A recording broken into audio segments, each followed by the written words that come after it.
ಒಂದೊಂದು ಬಾರಿ ಈ ತರ ಪ್ರಚೋದನಕಾರಿ ಘಟನೆಗಳಿಂದ ನೀವೇನು ಉದ್ರೇಕಕ್ಕೊಳಗಾಗ್ತೀರಿ, ಅದು ನಮ್ಮ ಸಂಸ್ಕೃತಿ ಅಲ್ಲ. ಚಪ್ಪಲಿ ತೂರ್ತಕ್ಕಂಥದ್ದು, ಯಾವುದೇ ರೀತಿಯಲ್ಲಿ ಧಿಕ್ಕಾರಕ್ಕೆ ಹೋಗೋದೂ ಬೇಕಿಲ್ಲ. ಜನ ತೀರ್ಮಾನ ಮಾಡ್ತಾರೆ. ದಯವಿಟ್ಟು ಯಾವುದೇ ಕಾರಣಕ್ಕೂ ಇಂಥ ಪ್ರಚೋದನಕಾರಿ ವಿಷಯಗಳು ಬಂದಾಗ ನೀವು ಉದ್ರೇಕದಲ್ಲಿ ಯಾವುದೇ ರೀತಿಯಲ್ಲಿ ಸಮಾಜದಲ್ಲಿ ಒಂದು ಅಶಾಂತಿಯ ವಾತಾವರಣಕ್ಕೆ ಅವಕಾಶ ಕೊಡಬೇಡಿ.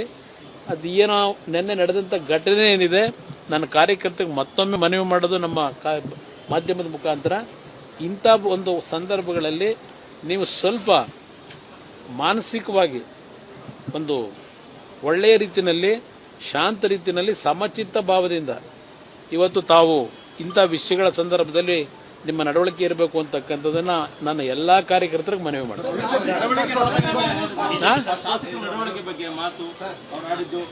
ಅವ್ರು ನೋಡಿದಾಗ ಅವರ ನಡವಳಿಕೆ ನೋಡಿದಾಗ ಕೈ ಮುಗಿಯೋಣ. ಒಂದೊಂದು ಬಾರಿ ಈ ತರ ಪ್ರಚೋದನಕಾರಿ ಘಟನೆಗಳಿಂದ ನೀವೇನು ಉದ್ರೇಕಕ್ಕೊಳಗಾಗ್ತೀರಿ, ಅದು ನಮ್ಮ ಸಂಸ್ಕೃತಿ ಅಲ್ಲ.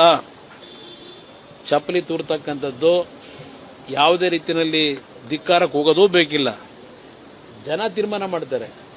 ದಯವಿಟ್ಟು ಯಾವುದೇ ಕಾರಣಕ್ಕೂ ಇಂಥ ಪ್ರಚೋದನಕಾರಿ ವಿಷಯಗಳು ಬಂದಾಗ ನೀವು ಉದ್ರೇಕದಲ್ಲಿ ಯಾವುದೇ ರೀತಿಯಲ್ಲಿ ಸಮಾಜದಲ್ಲಿ ಒಂದು ಅಶಾಂತಿಯ ವಾತಾವರಣಕ್ಕೆ ಅವಕಾಶ ಕೊಡಬೇಡಿ. ಅದು ಏನೋ ನಿನ್ನೆ ನಡೆದಂಥ ಘಟನೆ ಏನಿದೆ, ನನ್ನ ಕಾರ್ಯಕರ್ತರಿಗೆ ಮತ್ತೊಮ್ಮೆ ಮನವಿ ಮಾಡೋದು ನಮ್ಮ ಮಾಧ್ಯಮದ ಮುಖಾಂತರ, ಇಂಥ ಒಂದು ಸಂದರ್ಭಗಳಲ್ಲಿ ನೀವು ಸ್ವಲ್ಪ ಮಾನಸಿಕವಾಗಿ ಒಂದು ಒಳ್ಳೆಯ ರೀತಿಯಲ್ಲಿ, ಶಾಂತ ರೀತಿಯಲ್ಲಿ, ಸಮಚಿತ್ತ ಭಾವದಿಂದ ಇವತ್ತು ತಾವು ಇಂಥ ವಿಷಯಗಳ ಸಂದರ್ಭದಲ್ಲಿ ನಿಮ್ಮ ನಡವಳಿಕೆ ಇರಬೇಕು ಅಂತಕ್ಕಂಥದ್ದನ್ನ ನನ್ನ ಎಲ್ಲಾ ಕಾರ್ಯಕರ್ತರಿಗೆ ಮನವಿ ಮಾಡ್ತೀನಿ.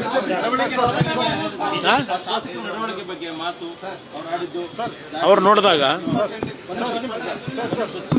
ಅವರ ನಡವಳಿಕೆ ನೋಡಿದಾಗ ಕೈ ಮುಗಿಯೋಣ.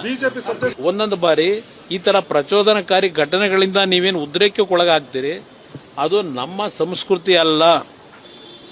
ಚಪ್ಪಲಿ ತೂರ್ತಕ್ಕಂಥದ್ದು, ಯಾವುದೇ ರೀತಿಯಲ್ಲಿ ಧಿಕ್ಕಾರಕ್ಕೆ ಹೋಗೋದೂ ಬೇಕಿಲ್ಲ. ಜನ ತೀರ್ಮಾನ ಮಾಡ್ತಾರೆ. ದಯವಿಟ್ಟು ಯಾವುದೇ ಕಾರಣಕ್ಕೂ ಇಂಥ ಪ್ರಚೋದನಕಾರಿ ವಿಷಯಗಳು ಬಂದಾಗ ನೀವು ಉದ್ರೇಕದಲ್ಲಿ ಯಾವುದೇ ರೀತಿಯಲ್ಲಿ ಸಮಾಜದಲ್ಲಿ ಒಂದು ಅಶಾಂತಿಯ ವಾತಾವರಣಕ್ಕೆ ಅವಕಾಶ ಕೊಡಬೇಡಿ. ಅದು ಏನೋ ನಿನ್ನೆ ನಡೆದಂಥ ಘಟನೆ ಏನಿದೆ, ನನ್ನ ಕಾರ್ಯಕರ್ತರಿಗೆ ಮತ್ತೊಮ್ಮೆ ಮನವಿ ಮಾಡೋದು ನಮ್ಮ ಮಾಧ್ಯಮದ ಮುಖಾಂತರ, ಇಂಥ ಒಂದು ಸಂದರ್ಭಗಳಲ್ಲಿ ನೀವು ಸ್ವಲ್ಪ ಮಾನಸಿಕವಾಗಿ ಒಂದು ಒಳ್ಳೆಯ ರೀತಿಯಲ್ಲಿ, ಶಾಂತ ರೀತಿಯಲ್ಲಿ, ಸಮಚಿತ್ತ ಭಾವದಿಂದ ಇವತ್ತು ತಾವು ಇಂಥ ವಿಷಯಗಳ ಸಂದರ್ಭದಲ್ಲಿ ನಿಮ್ಮ ನಡವಳಿಕೆ ಇರಬೇಕು ಅಂತಕ್ಕಂಥದ್ದನ್ನ ನನ್ನ ಎಲ್ಲಾ ಕಾರ್ಯಕರ್ತರಿಗೆ ಮನವಿ ಮಾಡ್ತೀನಿ.